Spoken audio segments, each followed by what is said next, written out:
Hello aspirants, आज की video में हम डिस्कस करने वाले हैं केमिस्ट्री से रिलेटेड मोस्ट इंपॉर्टेंट टॉपिक्स जो हमें प्रिपेयर करना है फॉर एनडीए 2023।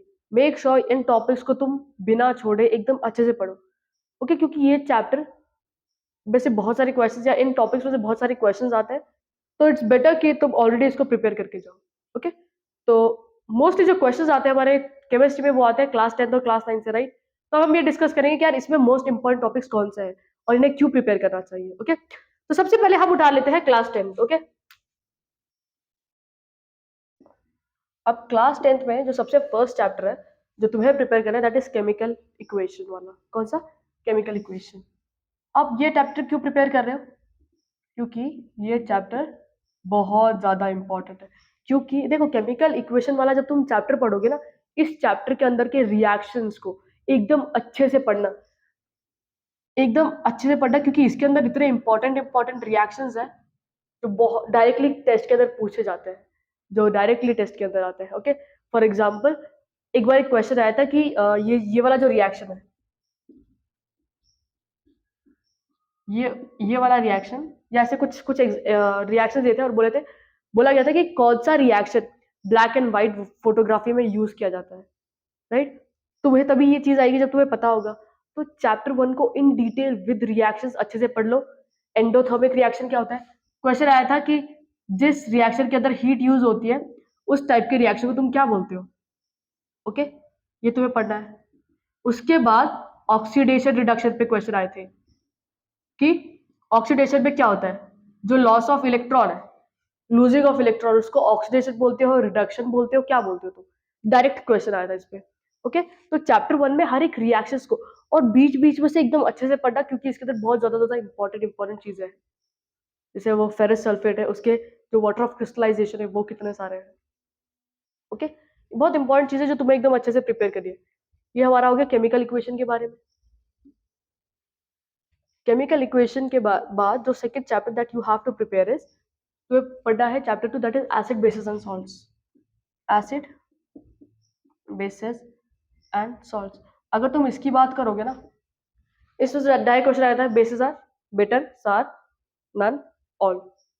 तुम समझ रहे हो? बेसिस आर, यार इतने इजी इजी क्वेश्चंस आ रहे हैं, तो ऐसा नहीं होना चाहिए कि तुम डायरेक्ट तुम हाई हाई चीजों पे जंप कर रहे हो। एनडीए कुछ हाई फाई चीजें नहीं पूछता है, एनडीए पूछता है तो सिर्फ और सिर्फ बेसिक्स। तो बेसिक्स तुम्हारे स्ट्रांग होने चाहिए।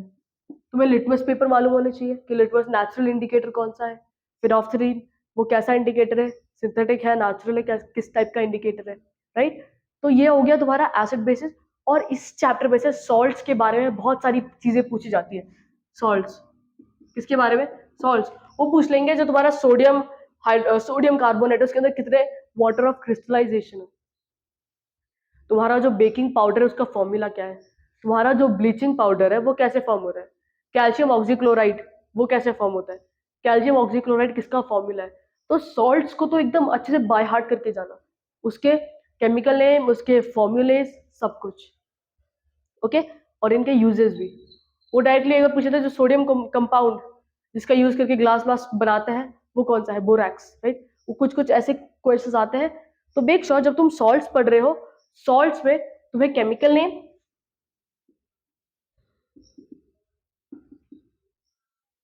उनके यूजेस, एकदम अच्छे से उनके फॉर्मूलेस एकदम अच्छे से पढ़ो। ओके,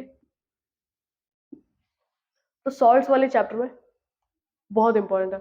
जैसे वो एक क्वेश्चन था, जैसे जो जब तुम कैल्शियम हाइड्रोक्साइड में से क्लोरीन पास करते हो तो क्या फॉर्म होता है, या जो कंपाउंड फॉर्म होता है उसका नाम क्या है? Bleaching powder. CaOCl2 का नाम क्या है? Na2CO3.10H2O उसका नाम क्या है? Washing soda, right? ये सारी चीजें। और सॉल्ट्स के बाद इसके अंदर जो इंपॉर्टेंट टॉपिक है that is water of crystallization. अब वाटर ऑफ क्रिस्टलाइजेशन क्यों इंपॉर्टेंट टॉपिक है? क्योंकि इसमें से डायरेक्ट क्वेश्चन आया था कि जो प्लास्टर ऑफ पेरिस है उसके अंदर कितने वाटर ऑफ क्रिस्टलाइजेशन पाए जाते हैं, जो कॉपर सल्फेट है उसके अंदर कितने वाटर ऑफ क्रिस्टलाइजेशन पाए जाते हैं, जो फेरस सल्फेट है उसके अंदर वाटर ऑफ क्रिस्टलाइजेशन कितने होते हैं? जैसे कॉपर सल्फेट वाला उसमें 5 होते हैं, जिप्सम वाले में कितने होते हैं? 2। ओके, ये चीजें तुम्हें पढ़नी है। वाटर ऑफ क्रिस्टलाइजेशन, सॉल्ट्स, ये सारी चीजें। ओके, ठीक है। इसके अंदर कुछ कुछ रिएक्शन है जो तुम्हें एकदम अच्छे से पढ़ने पड़ेंगे, क्योंकि उन रिएक्शन में वैसे भी आए, जैसे एसिड प्लस बेस, इस टाइप के रिएक्शन को तुम क्या बोलते हो? न्यूट्रलाइजेशन रिएक्शन पे क्वेश्चन आया था तुम्हारा, ओके।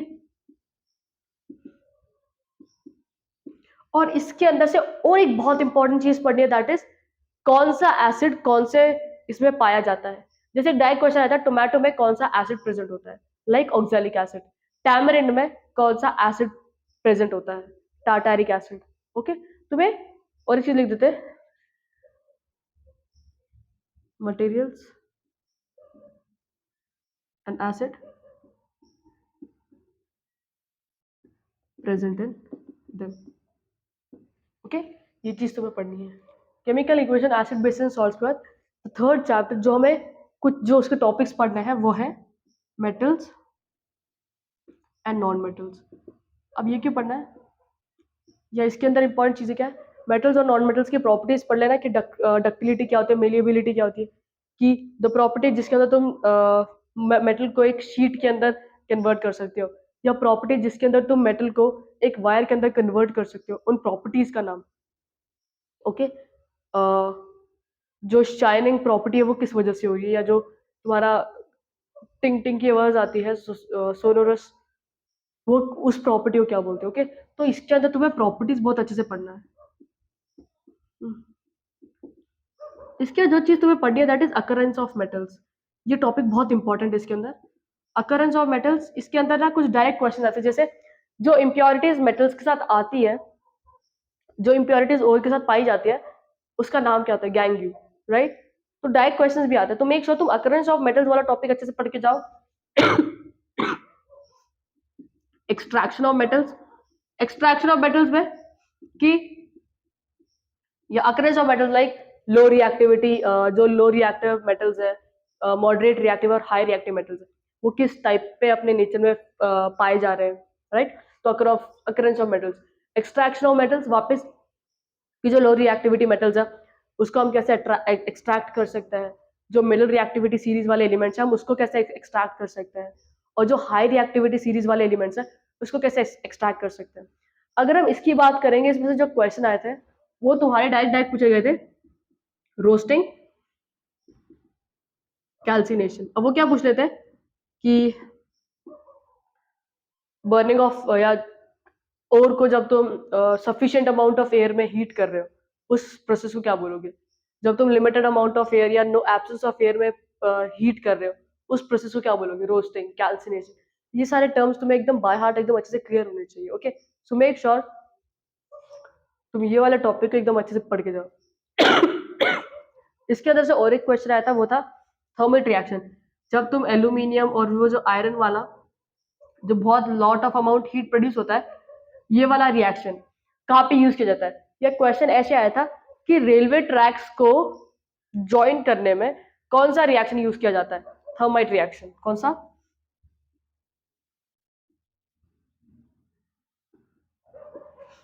डिस्प्लेसमेंट रिएक्शन, किस टाइप का रिएक्शन है, ओके। ऐसी ऐसी चीजें पूछी गई थी। तो मेक श्योर तुम मेटल्स एंड नॉन मेटल्स में अकरेंस ऑफ मेटल्स और एक्सट्रैक्शन ऑफ मेटल्स को एकदम अच्छे से पढ़ लो। इलेक्ट्रोलिटिक रिफाइनिंग क्या है,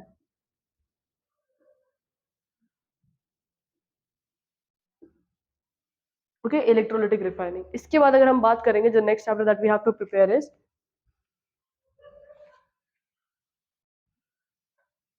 कार्बन और उसके एलोट्रोप्स वाला।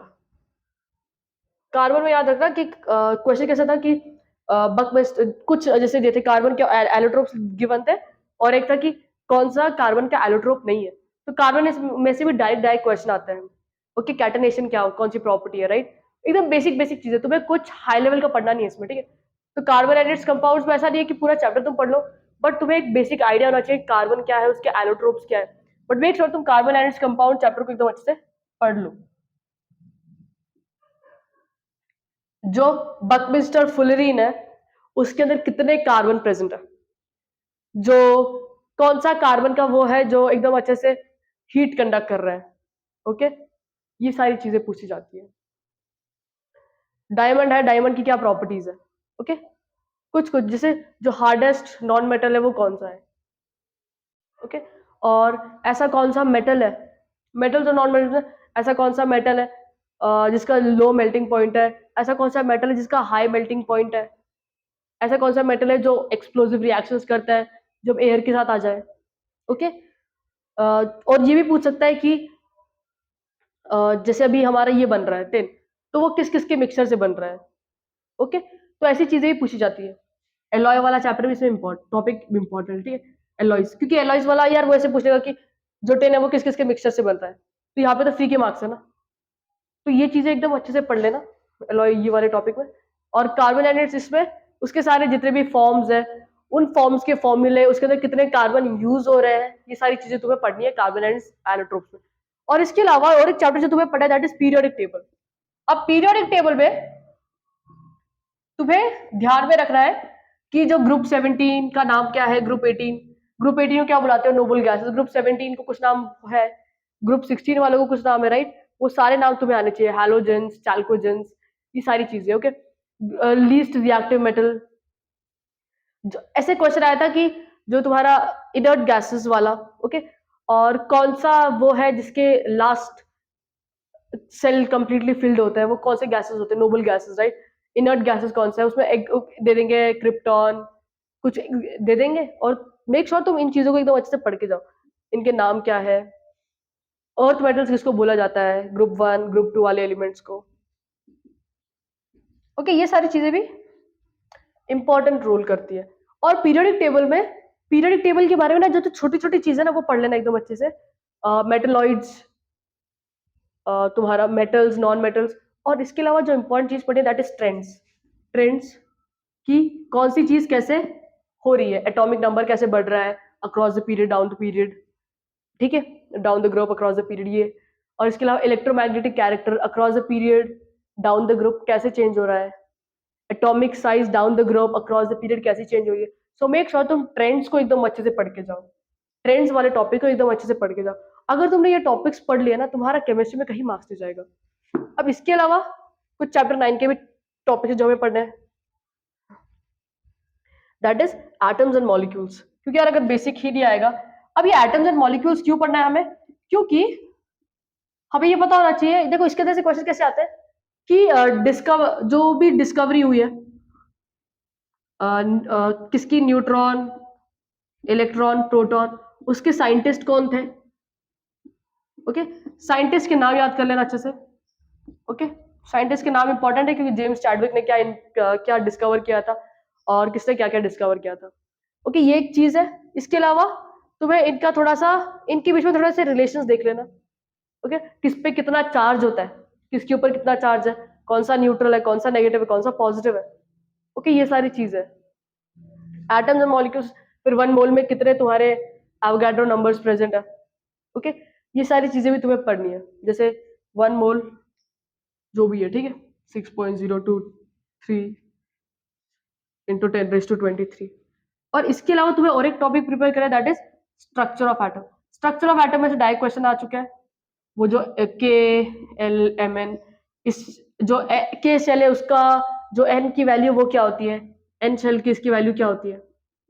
ओके, कि जो एम शेल है उसके अंदर कितने इलेक्ट्रॉन्स फिट हो सकते हैं, 2, 8, 18, 32, राइट। ये सारी चीजें तुम्हें आनी चाहिए। जो इसका फॉर्मूला है वो क्या होता है, 2n² वाला जो भी फॉर्मूला है, राइट। तुम्हें एकदम अच्छे से इन सबको प्रिपेयर करके ऑलरेडी इन हैंड रखना है। ओके, ये कुछ चीजें थी केमिस्ट्री से रिलेटेड। ये जो टॉपिक्स है ये तुम्हारे चैप्टर 9 में तुम्हें मिलेंगे, ठीक है, क्लास 9 के, सॉरी क्लास 9 के बेसिक टर्म्स तुम्हें आने चाहिए, लाइक एटम्स क्या है, मोल्स क्या है, मोलार मास क्या होता है, कार्बन 12 क्या है, वो सारी चीजें, छोटी छोटी चीजें, कार्बन 12 कैसे बन रहा है, ये इस पे भी क्वेश्चन आ चुका है। Okay, this was all about the most important topics for your chemistry. Thanks for watching the video, hope you like the video guys.